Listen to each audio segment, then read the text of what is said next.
Dann gucken wir doch mal, was ihr davon haltet. Na, was machst du? So, und du kriegst jetzt die +4. Haha.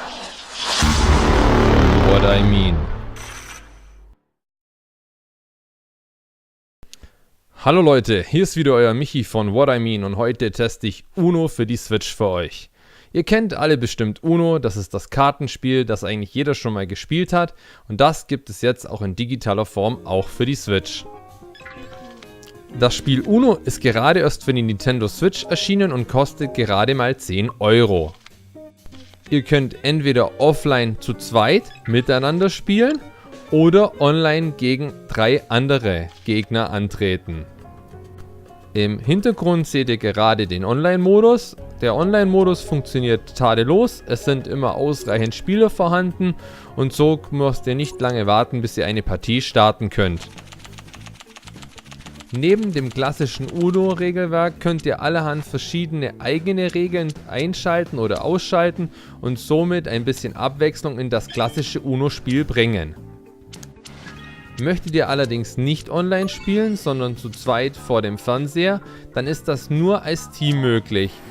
Ist aber auch spielmechanikbedingt bestimmt so gewollt, denn man kann ja dem anderen sonst in die Karten schauen. Natürlich ist Uno kein klassisches Langzeitmotivationsspiel, sondern eher ein Spiel, das man immer mal wieder für zwischendurch einlegt. Am Ende eines Spiels bekommt ihr immer sogenannte XP-Punkte, mit denen ihr einige Sachen freischalten könnt. Auch wie schon erwähnt sind hier jetzt zu sehen die verschiedenen einstellbaren Regeln. Was ebenfalls einstellbar ist, sind verschiedene Kartendecks. Hier zum Beispiel die lustigen Rabbits. Durch die optische Veränderung der Kartendecks ist somit Abwechslung garantiert. Wie schon bereits erwähnt, ist Uno ein klassisches Spiel für zwischendurch und für solch ein Spiel unterhält Uno wirklich sehr gut. Jetzt seht ihr im Hintergrund, wie ich das Ganze im Handheld-Modus spiele. Auch hier läuft das Spiel wunderbar, sollte aber auch keine große Herausforderung für die Nintendo Switch sein, was die Leistung angeht. So kannst du auch mal am Abend eine Runde Karten spielen, wenn du keine echten Mitspieler zur Verfügung hast.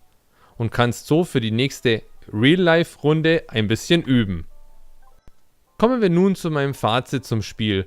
Uno ist ein absolut gelungener Titel und kann bedenkenlos empfohlen werden, wenn man die Karten auf den Tisch legen will. Haha, ich hoffe, euch hat das Video gefallen.